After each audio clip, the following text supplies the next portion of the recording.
So today we're going to talk about conflict. You got a problem with that? For those of us that love a big, splashy battle filled with swordplay, guns, and other means of solving a conflict, writing it is admittedly pretty easy. You have real-world experience like MMA, entertainment like WWE, and action set pieces in film and television to draw a visual from.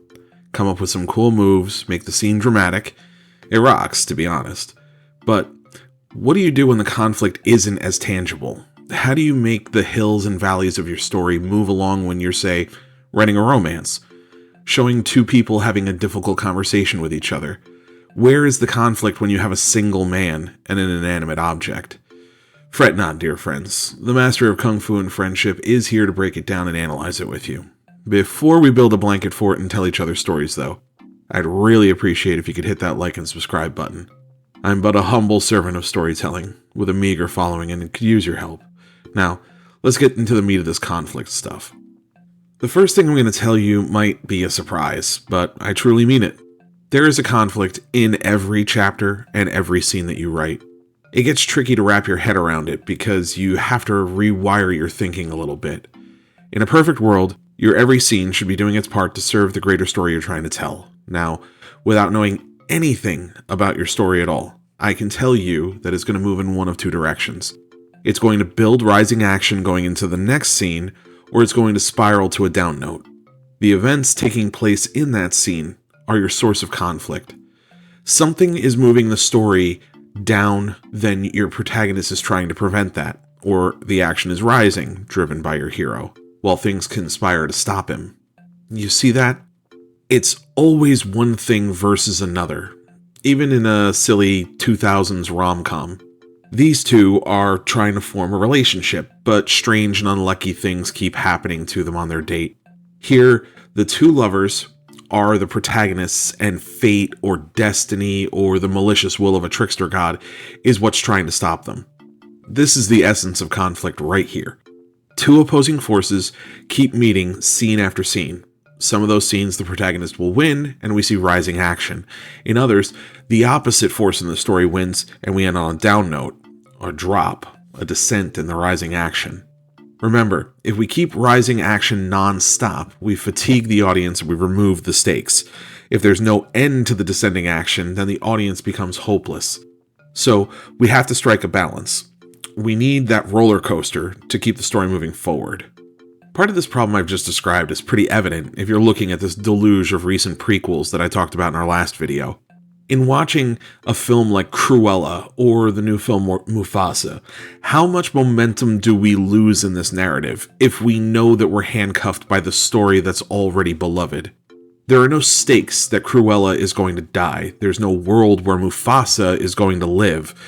Even if they don't succeed in their quest early on, we already know that they're going to by the end of it. So what's the point? Well, I'd argue that there really isn't one. From a purely writing perspective, I would not have wanted to touch either of these stories with a 10-foot pole. If I was forced to, like if I was offered a check with more zeros than I could say no to, I would want to come at it from a very, very different angle. I'd want an all-new character as my protagonist, one that would serve as a window to Cruella's rise to evil or Mufasa's rise to greatness. I'd want a conflict that has real stakes, a character I can kill at the end if I wanted to, or someone so saddened and hurt that they have to walk out of the story and never come back for the main story that we know and love. If I can't have real conflict, I don't want it. Throw the whole story out the window and start over. To further drive the point home, though, let's break down the anatomy of a few scenes so I can better illustrate what I'm talking about. Now, if you've never seen any of these films before, I highly suggest that you do. You know the master of Kung Fu and friendship will never steer you wrong. So first, let's talk about this scene in the Breakfast Club. This is more at the heart of what I'm talking about than probably any other example I could imagine. For a comedy about high schoolers in detention on a Saturday, this film has more conflict than most action movies.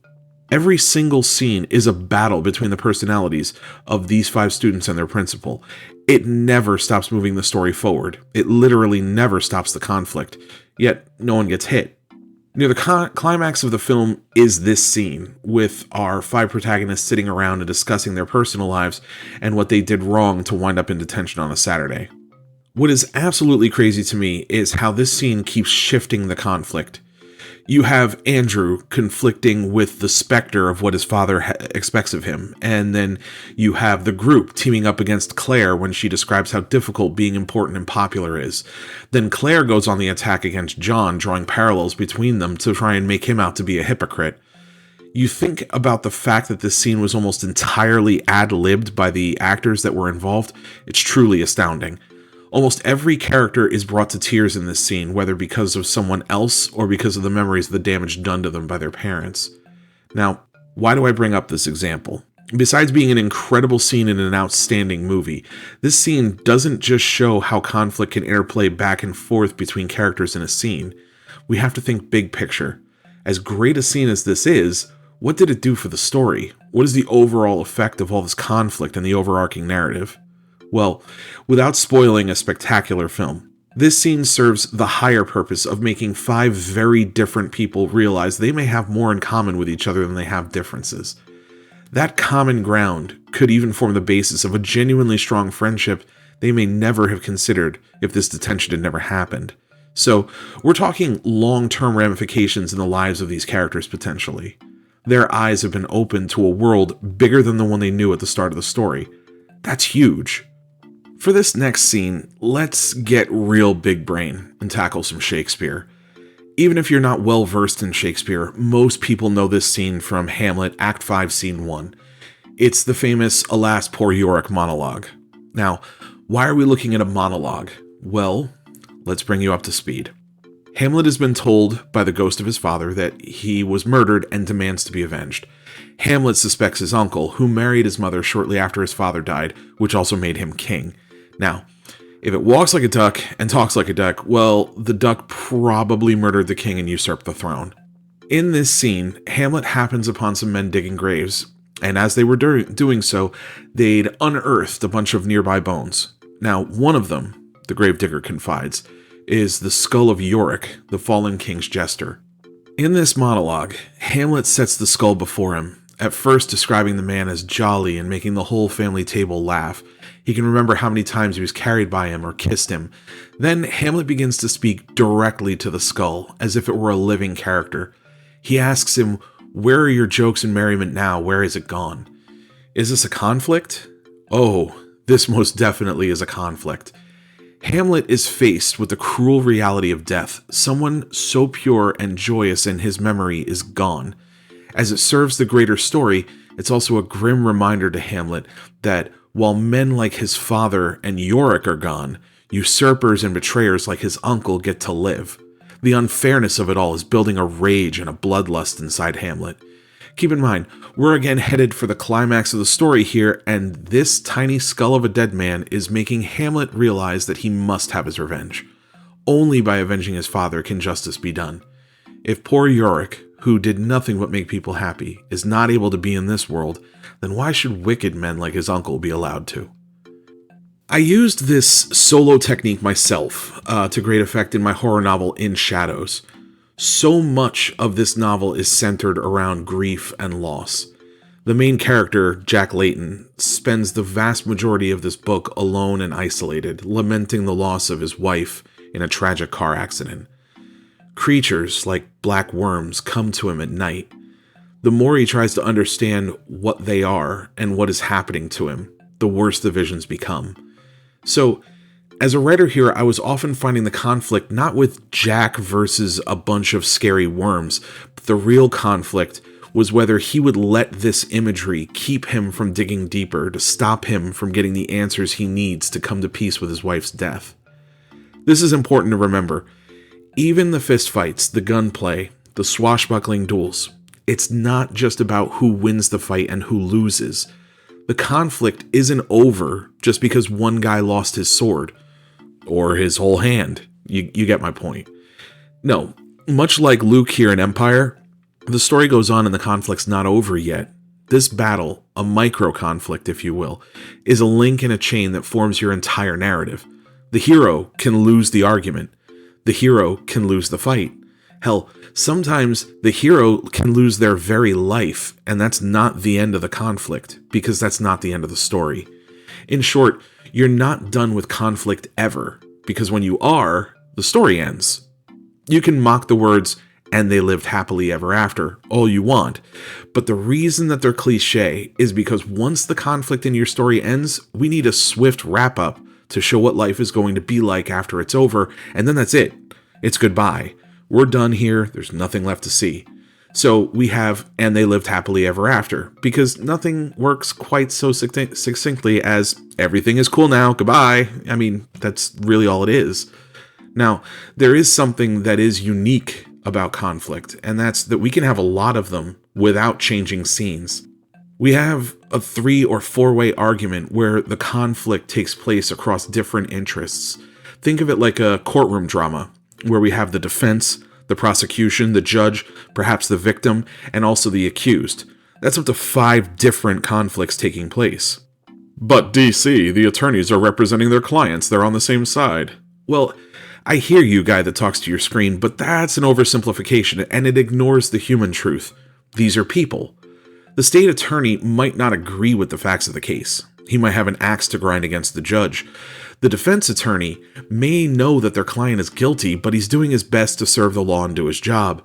The judge may be the representative of impartial law, but he still has personal feelings on the matter.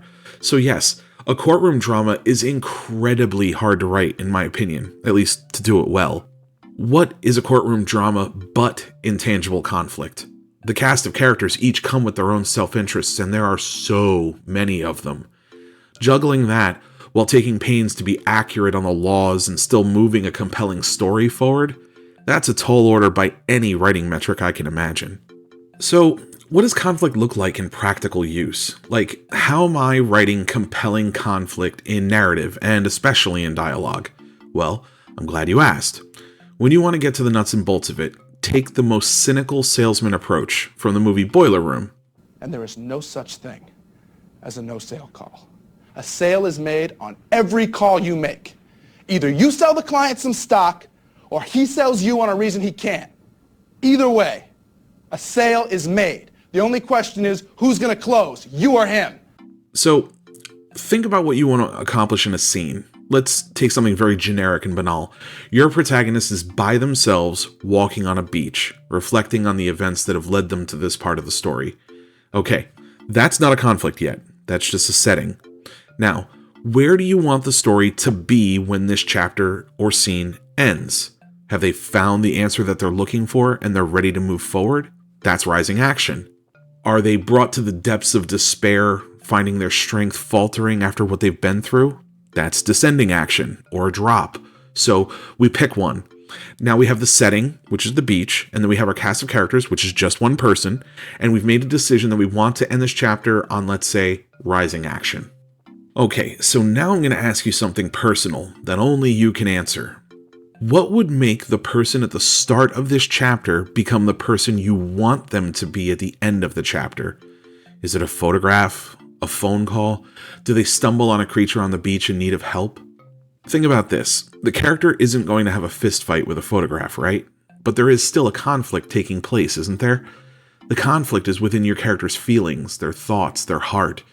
This scene is pivotal because there is a moment here where this event takes place and a change happens inside them. One side wins the conflict. Are they left in despair going into the next chapter? What happened? How did we get there? This is what I want you to flesh out for me. I want you to follow this course of action and this train of thought, even if I don't necessarily agree with it. Good people can make bad decisions.